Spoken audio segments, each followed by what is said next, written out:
more comedy and listening to the sounds of tears from strangers. The end of that third episode, I could only hear sobbing, and I think it's a testament to the quality of the comedy in this, that you've created something with such heart that has touched people so much.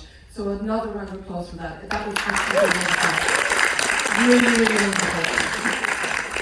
Okay, so I'll start with the very first question. Okay, you've had your whole life to write Series 1. The difficult second album.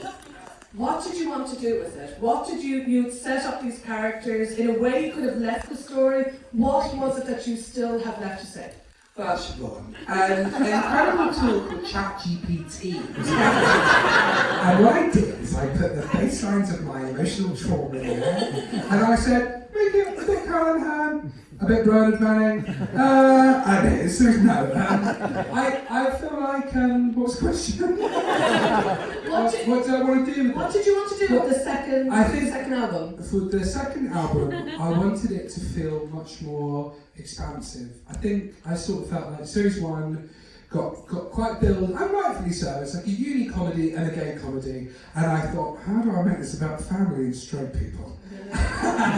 and I kind of, wanted it just to feel bigger and more inclusive, and to still have all the kind of unique japes and fun, fresher stuff, and still have a lot of stuff of sexuality and like still being a virgin and stalking lecturers. Lecturers, well done, thank you. Robert Gilbert, wow. Yes. Mr. God. He's getting married at the weekend. Yes. So a few more days is what I'm listening. But yeah, and I think in particular, I wanted every episode to open with a Danny flashback, because in Series 1 you had all the Jack flashbacks, and I felt like we needed to excavate a bit more of Danny's past and his childhood and what had sort of led to episode. He is here in Kabul. Yes, and do you have thoughts on that? Yeah. And also I felt like he really, it's a character that I found quite difficult to write, because obviously Danny is based on like 4 or 5 of my friends, and there's, a certain element where I'm celebrating that character, and there's a certain element when I'm kind of grieving that character, and it's very complex to write, so I wanted to sort of explore that more. And then also at the same time, I wanted Series 2 to just have more of the gang, and also it just sort of meant that like Jack and Danny could both interact with Yemi more, and with Corinne more, and with everyone more, and particularly I think it's sort of notable, especially in the second half of the series, I have slightly written up Cousin Shannon, played by the wonderful Harry Ware. And I think the reason for that was that, give the people what they want. Give the people what they want. B, Harry probably should spend the money on a holiday for both of us. And C, I felt it was really important for there to be one character in Big Boys who was in their 20s, who didn't go to uni, who didn't choose that path, but who took themselves just as seriously, took their career ambitions, and they're wanting to start a family, and was still just as like excitable as everyone just going off to uni. And she's daft, obviously, and she's insane, but I don't ever feel like she's never the butt of the joke. She owns the joke, and she's still silly, but especially as the series goes on in the next 3, like there's sort of more of a story there. So yeah, I kind of felt like I wanted to expand it out in the uni world. Well, I think you really achieved that. I also think that, you set up this world with the first series, but there was something I wanted to ask you about. This is based on your life experiences and on people you know, or an amalgamation of people you know. But now you have specific actors that you're writing for as well. How have the characters adapted now that you know these extraordinary actors so well, and how they have bonded? Like, it's quite a remarkable thing, the bond between your actors and how it comes across on screen. How has that affected your writing, do you think? It sounds so sort of gushy, but we all really do love each other and love working with one another, and we have such a lovely time.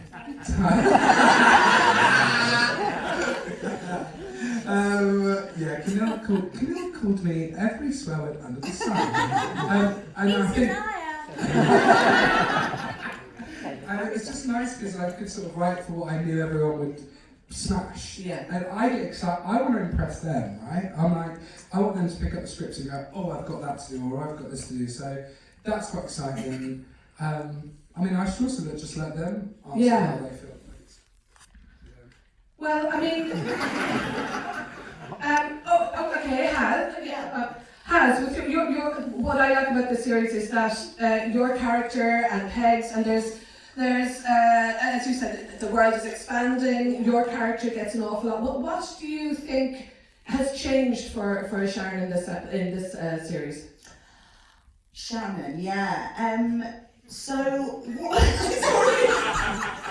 I think a lot's changed for her, and yet, like, Shannon's pretty constant. You know, she's always an optimist, she's always an enthusiast, and she will endeavour to make the bloody best of every single situation. I think that never changes, you know. What you said about writing for us is very funny, because Jack always says to me, God, it's really weird, you never say it how like I wrote it. So, it really has my voice in mind. Never quite pull it off, but no, it's been amazing to just actually be on set with everyone more this time. It's a joy, it's just like the best job in the world, and feel extremely excited and very proud to be a part of it. So, yeah, what's changed for Shannon? I didn't really answer that, but sort of said loads of other stuff. Well, that's fantastic. And Azuka, tell me what was the reaction of the...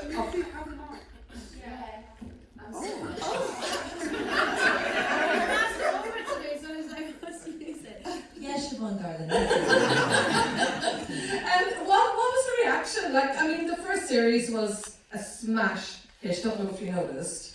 What did people say to you about it? What was their reaction to your character, to the storylines, to the world?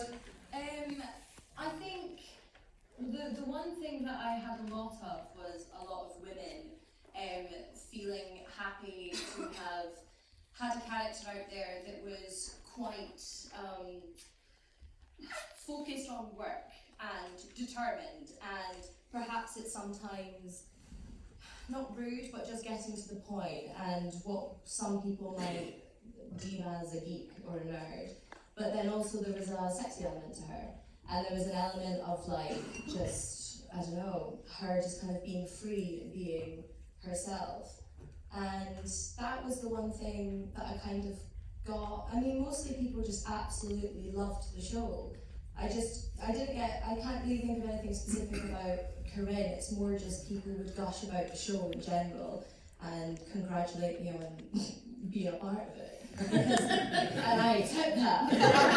Thank you. Because it is, like, it's just, it has everything. It's you know, not often that you get to kind of sit back and watch something and be a part of something and be like, well, fuck me, I've had the best time of my life, I love everyone, and it's also good. You know? I was just saying to Charlotte, sometimes you have something that's amazing, but you've perhaps not had the best time on it, or vice versa. But with this, like, I remember there were days where I would wake up before my alarm because I was so excited. Oh my God, what a nerd. I'm mortified for you. I honestly just love Fake Boys. Come here. What was your favourite bit about filming the second series? I never had that thing where I woke up really excited. I was really tired, I'm old. So, no, it's 4:15. What was the question? What did you love filming about the second series? Like, it's How long always... have you got? I mean, I don't know. How long? How long? No, we had a... Sorry, tights, I've got a big hole. In my legs. Tights.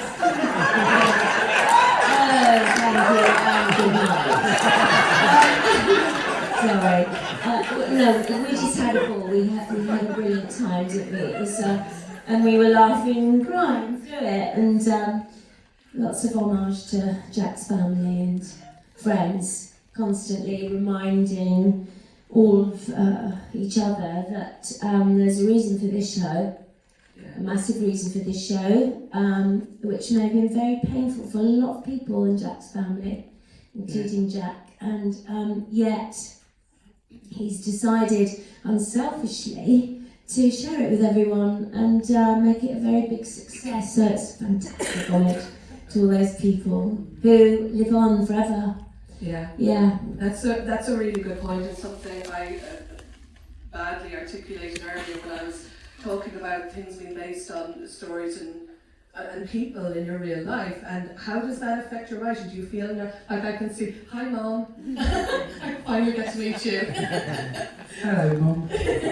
But It's good that the tube strike got called up, isn't it? Because you're doing a real ball out trying to get here. Yeah. do you get embarrassed watching any of this stuff? Not embarrassed, but you sort of go, oh my gosh. A few things I just sit down in the chair. Lovely. But no. No. Do you ever censor yourself when you're writing something? Because Because you're incredibly generous with what you write. I think I do in the sense that I like when I was at this university that I started, even though it's a nice art decade cinema. I studied journalism, you learn a lot about those principles, like in Ep 3 of like privacy and phone hacking, and I try to make sure that I'm keeping everything slightly respectable, kind distance, or a shift or a change from real people's perspectives, because I think you've got the capacity to sort of cause quite a lot of hurt and upset, because it's not only my life, it's also my mum's, and Camille in particular, I think takes on that responsibility really beautifully. She's constantly sort of kind of quite compassionately linked to that text. And in episode 6, which What are you after? well, there's that big hole you just talked about. We're all going to go to see Camille's big hole in the toilet. What was I saying? No, I stopped listening now.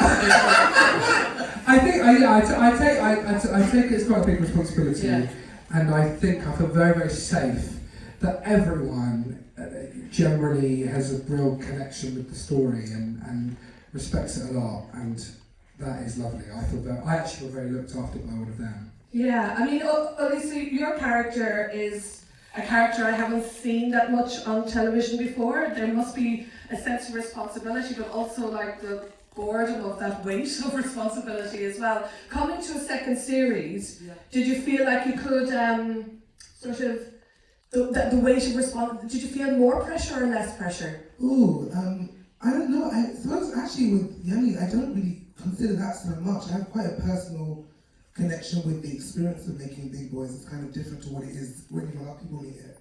Like, when I did season 1 of Big Boys, I was kind of at the point where I was like, I'm kind of done with this sort of stuff. Yeah, and I got these lot, and they were just like, no, you can do this. And actually, I used to be like, Jada, how do you want to say this line? Like, give me line, read this like that. That was season 1. And I remember watching these lot, being so inspired by what they did and realizing how much I loved this process. And just like all the fun experiences we had outside of that season 2, I was like, no, I'm really ready to come and enjoy like being with you lot. And actually, it was such a safe space to try stuff like those sex scenes in episode 2. I didn't feel awkward at all on the day. This is my mom, oh my god, like I'm holding my dildo, I'm twerking, I'm naked. There's people around me, my mom, my grandma. But when I'm watching the show, I don't get any sense of that because I'm so comfortable with them. I feel so supported in that space, really. And I think that, I think what makes Big Boy special is these people that otherwise, without the uni or without the link of Jack, wouldn't be doing life with each other. And we get to see what that looks like when actually I bring my personal experience to what Danny's going through or Corinne, and those mismatches that aren't always what you'd imagine. I suppose that's the beauty of the show a little bit. So I kind of just focus on that and the truth of that situation, and just bringing that to the screen. And I think it does. I think that's why I love it so much. It really comes across, and I think it refers. Again, I have to speak about the warmth as an ensemble on screen, which is very, very rare. And I think, I'm sort of thinking of another show where there was an ensemble. That reminds me, how many Jerry girls do you have in this?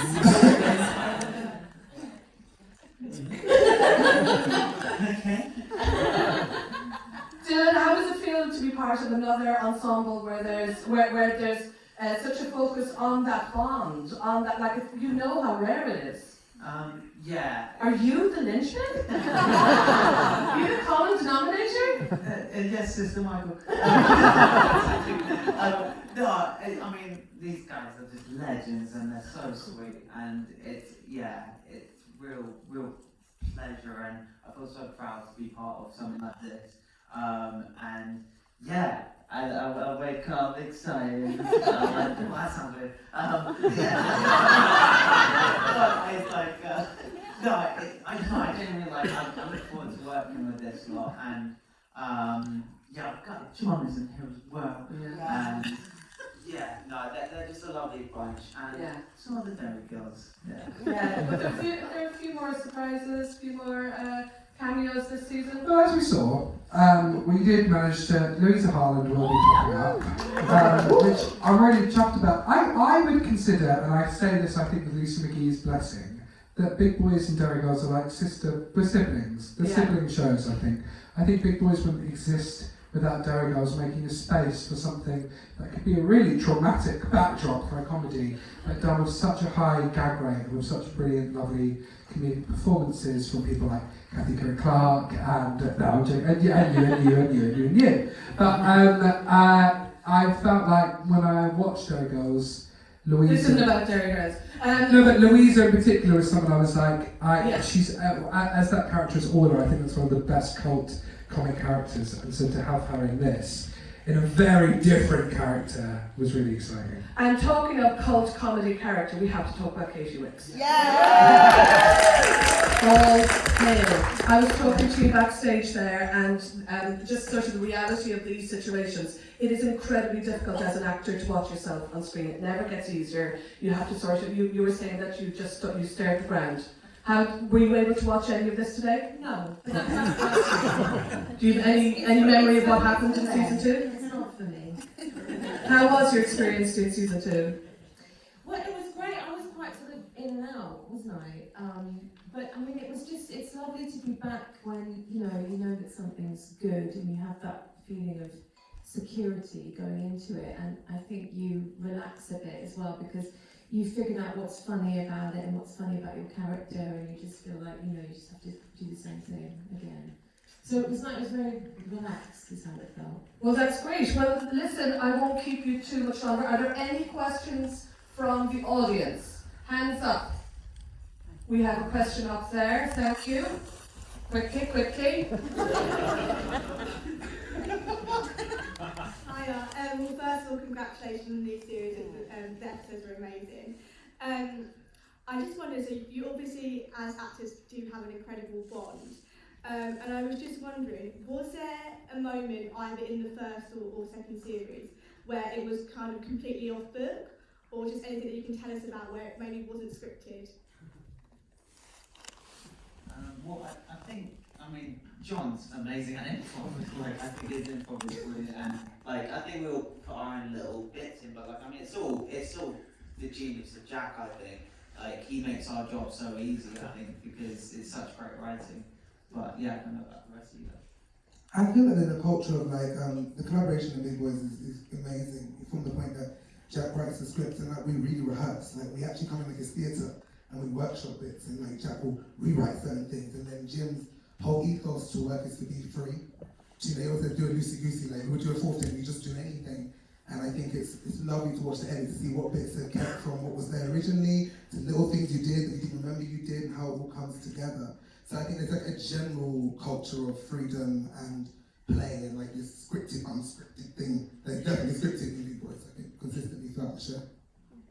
Great. And final question? Thank you. Anyone else? Come on now. No? Yes, marvellous. We need to know how many seasons there's going to be so we can emotional. Oh my God, that was going to be my question. What's happening in series 3? So in series 3, Jack and Danny bareback fun.